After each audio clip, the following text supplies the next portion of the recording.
Hola, ¿cómo están? Mi nombre es Ana, integrante del grupo de ECOS del taller Cine Educa, y con mi compañera queríamos contarles lo que fue este proceso del taller y de pensar en cómo hacerlo. Estoy contento de poder compartir lo que viví en Cine Educa, un taller muy importante para nosotros, en donde pudimos aprender cómo era el cine en otras épocas de la historia, cómo era la fotografía también, cómo hacían las ediciones. Fue muy interesante. Y después de todo lo que aprendimos con las imágenes, de cómo tenían que ser las imágenes ya en la forma que tenía que aparecer en la pantalla, tratar de que podemos hacer desaparecer el fondo. Estuvo muy bueno ese aprendizaje, o usar la naturaleza, aprovechar la naturaleza como imagen en el cine. Me gustaría compartir mi experiencia como intérprete del instituto. Cuando estuvimos trabajando en Cine Educa, mi rol se desvirtúa un poco, porque si bien la lengua de señas se parece mucho al lenguaje cinematográfico, la función ahí cambiaba en el sentido de que tenía que mostrarle desde dónde estaba la cámara, de dónde venía el sonido. Y bueno, eso me resultó como un poco más cómodo en ese sentido, y no tanto de pasar todo lo que pasaba alrededor, porque como son unas personas sordas muy visuales, fue un rol un poco más relajado. Mi nombre es Camila.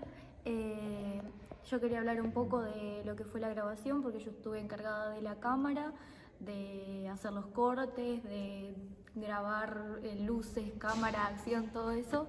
Y la verdad que fue un proceso muy interesante, muy lindo, estar acompañada de compañeras que no éramos de todas del mismo curso. En general trabajamos pocas, éramos 4 o 3. Y estábamos acompañadas de la intérprete y de la hija de Diana, que también hizo parte de la grabación y que también se incluyó perfectamente. Y cuando estuvimos ahí en la parte de la filmación con compañeras, en Manolo, vimos cómo incluimos mi persona como persona sorda, porque éramos 3 personas diferentes, y pude incluir mi historia al ser persona sorda en lengua de señas, junto con mi hija, que también es oyente, pero también sabe algo de lengua de señas. Nos adaptamos a la historia con mis compañeras.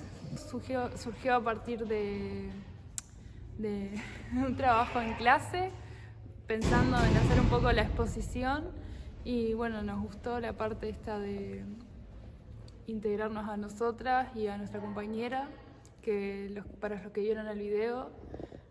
Asombrada con el resultado final, y creo que esto lo voy a utilizar para futuras ediciones de cine, ¿no? Me pareció muy interesante, muy bueno. Cuento un poquito el rol de intérprete en el momento en que yo me sumo a interpretar, porque anteriormente Diana trabajaba con otra intérprete, Marta Rodríguez.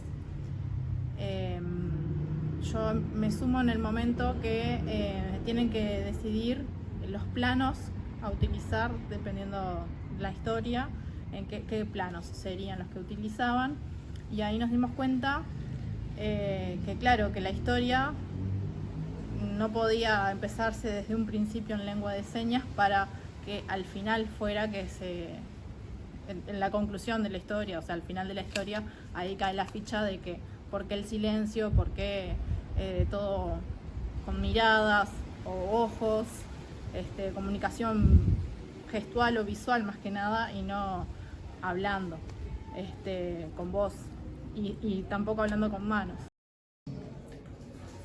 Estuvo muy interesante la parte de edición, de cómo sacaron los errores y fueron editándolo, y quedó un excelente trabajo cuando vimos el producto final. Muy bueno. Vio mucho de ver cómo su rol como persona sorda, hablar en su propia lengua y mostrar cómo es ella naturalmente.